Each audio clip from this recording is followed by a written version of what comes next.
Eh bien bonjour, on se retrouve pour une nouvelle vidéo. Dans cette vidéo, on va parler de découverte, d'inconnu et du plaisir qu'on en retire. Alors, comme par magie, j'ai décidé de prendre des notes un minimum, puisque ça va être un sujet qui se fait pas en 5 minutes, qui s'explique pas en 5 minutes. Alors, ça risque probablement de rester très expérimental et improvisé, mais j'ai quand même fait un peu d'effort et j'ai noté. Mais surtout, je vais pas forcément mentionner des sources, ça peut arriver, mais j'ai mis dans la description normalement des sources liées à ce que je vais dire, puisque ce que je vais dire, je l'ai fait avec plusieurs choses, en gros. Ça a probablement été déjà fait, mais c'est un ressenti personnel, comme d'habitude. Alors voilà. Voilà. Alors j'ai littéralement tout à l'heure dégagé de la cam et il était encore là. Bon, c'est pas grave. Hop, là vous le voyez plus. Parfait. Le plaisir de la découverte. Alors, nous, les humains, notre cerveau, il est extrêmement curieux. Qu'on est prêt parfois à se foutre dans la merde, sans pour autant avoir de récompense, hein. Se foutre dans la merde pour la sécurité, enfin pour la curiosité. Par exemple, après c'est discutable, mais explorer un endroit inconnu, ça peut nous foutre dans la merde en soi.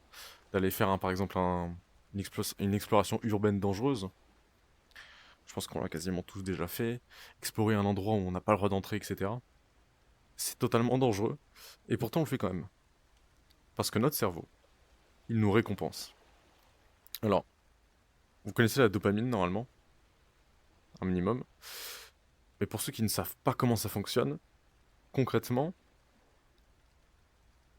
il y a une récompense. Et il y a un avant la récompense. Je vais pour atteindre la récompense. Merde, putain. Je vais pour atteindre la récompense.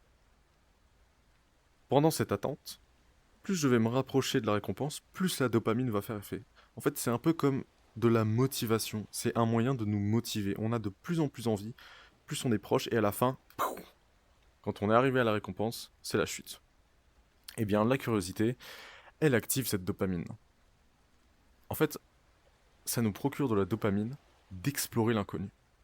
Que ça soit quand on apprend des choses qui nous intéressent, quand on découvre des choses, par exemple, vous découvrez l'astronomie, vous découvrez des nouvelles personnes, vous découvrez des films, vous avez vous êtes sur le point d'avoir des réponses à des questions étranges ou des contextes étranges. Ça nous fait du bien parce qu'on aime ça, on aime découvrir.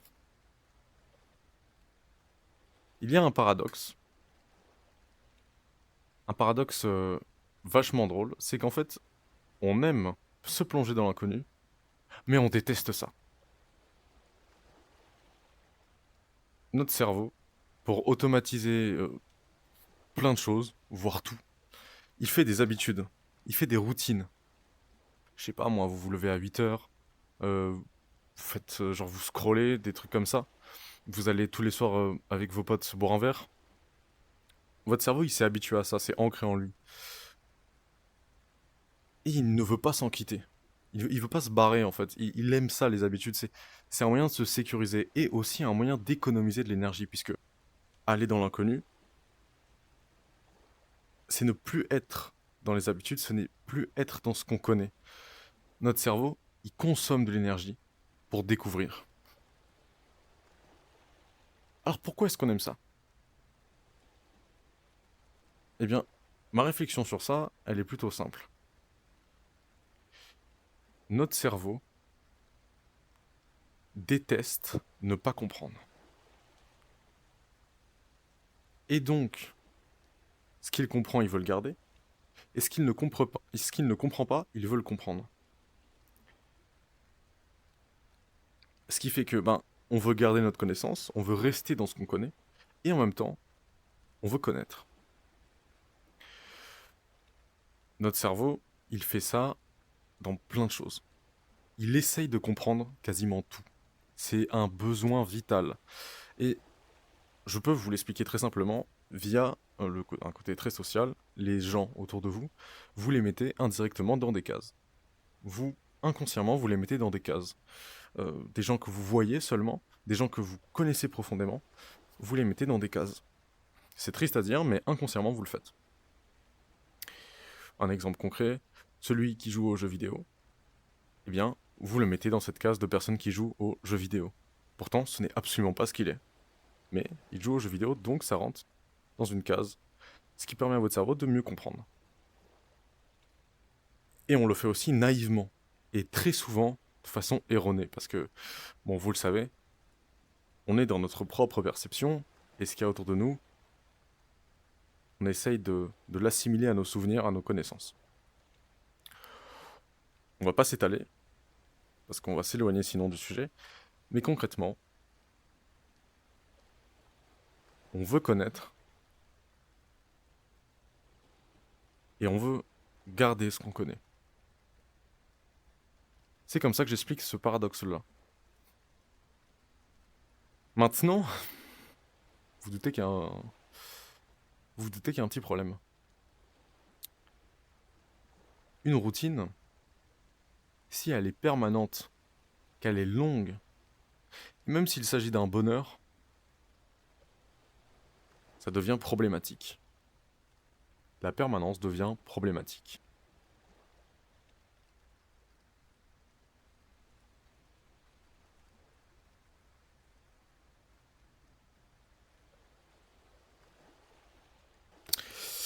Je vérifie que je me suis pas éparpillé parce que j'ai vraiment tendance à réfléchir en même temps que je parle, et vous devez le ressentir et je m'en excuse. C'est parce que, évidemment, je ne maîtrise rien de ce que je dis. Euh, et donc voilà, la permanence est un problème. Et pourtant, on vient de dire que notre cerveau aime connaître, il aime rester, et surtout, il aime rester dans ce qu'il connaît. Et c'est pas étonnant en fait. Puisque si on prend du recul, le monde entier a besoin d'équilibre. Et surtout, il ne peut pas être permanent. Si je rentre dans un bonheur parfait, et que j'y reste, pendant des années, des années, des années, et ben je vais finir par en souffrir tout simplement. Puisqu'on a besoin du bien et du mal. Et c'est évident que ça fonctionne aussi à l'inverse. Si je reste dans le mal, je, je vais rentrer dans une permanence qui va me faire du mal. Je ne serai jamais dans un bonheur. L'équilibre naît de l'impermanence en soi. Puisque sinon ça serait très, très simple, hein. On aurait énergie infinie dans un domaine, que ça soit philosophiquement parlant ou physiquement parlant. Et puis on s'arrête là. On touche plus à rien. Sauf que le monde ne fonctionne pas comme ça. Le mouvement perpétuel n'existe pas. Dans aucun cas il existe. Et alors, l'impermanence du monde joue aussi dans notre cerveau. L'impermanence, c'est le mouvement constant. On peut pas rester, on peut pas se figer. On a besoin de bouger et d'avancer constamment. Et j'ai mentionné le bien et le mal parce que on oublie très souvent que le bonheur vient du malheur. On a besoin d'obstacles pour chérir le bonheur.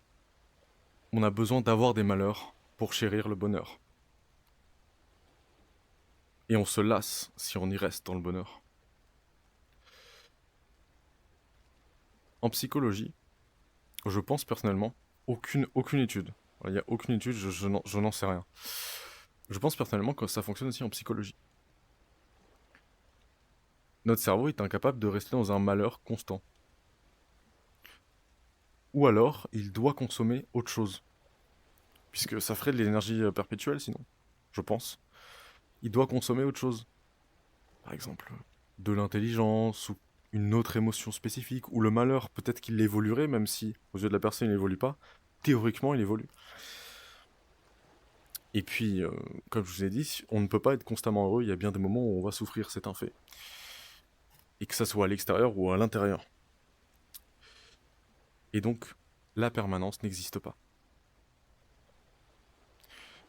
Et selon moi, c'est aussi pour ça que la découverte est un plaisir extrêmement intéressant, pardon, puisqu'il vient littéralement de l'impermanence. C'est littéralement ce qu'il demande. Fonce dans l'inconnu, avance.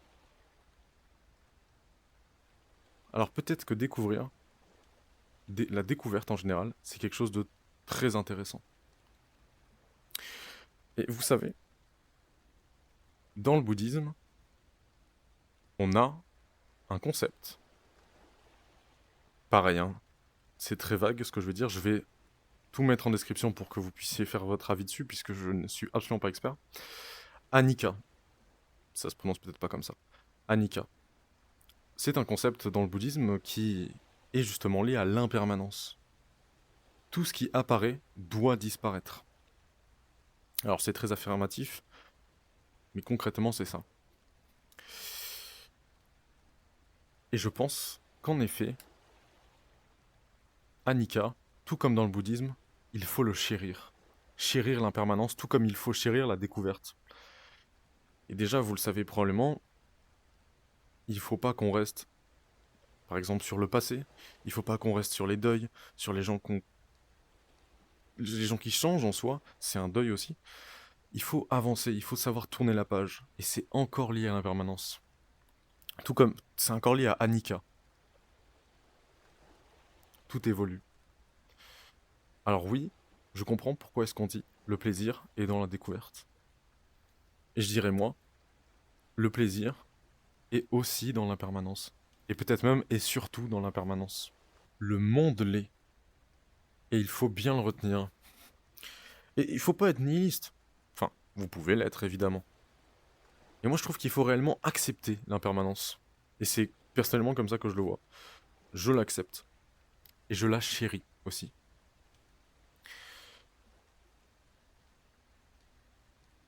Alors, bien sûr, je ne dis pas qu'il faut péter un câble et tous les jours changer de personnage, changer d'humain. On est quand même quelque chose à l'intérieur. On est similaire. On évolue certes, on n'est pas permanent, c'est impossible. Mais on est similaire au final. Tout comme les chevaux se ressemblent, hein. Si on prenait la permanence jusqu'au bout, waouh, les chevaux ça deviendrait quoi? Des dragons? Non, c'est pas ça. Un cheval est unique. Il n'est pas une copie d'un autre. Vous voyez ce que je veux dire? Bref. Donc, peut-être que j'ai expliqué ça très rapidement, bien trop rapidement, mais c'est un sujet plutôt intéressant, je trouve. Donc j'ai essayé de le dire à ma façon, le mieux possible. J'ai pas mis 800 heures à écrire ce que j'ai dit, puisque je ne l'ai pas écrit, j'ai juste pris quelques notes pour pouvoir me retrouver. Mais voilà, je vais tenter, au fur et à mesure des vidéos, de m'améliorer surtout dans ma façon de parler, puisque même si je trouve que c'est important de laisser des blancs, genre, parce que je pense que ça partira jamais, parce que j'en ai moi-même besoin, et je pense que vous aussi vous en avez besoin pour réfléchir. Mais voilà, justement, peut-être plus de blancs, et surtout moins d'erreurs de français, je fais énormément d'erreurs.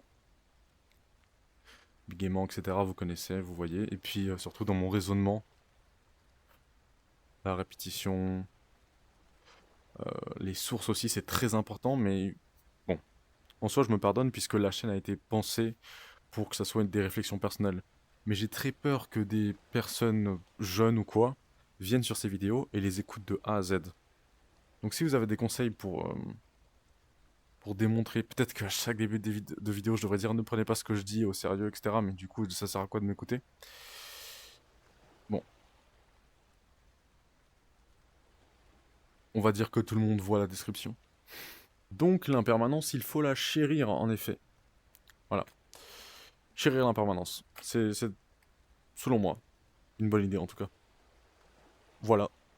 J'ai plus rien à dire. J'espère que c'était pas trop concentré. Je pense que ça l'était.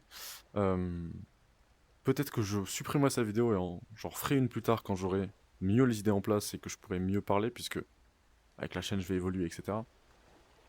Bref. Je vous salue avec le crabe.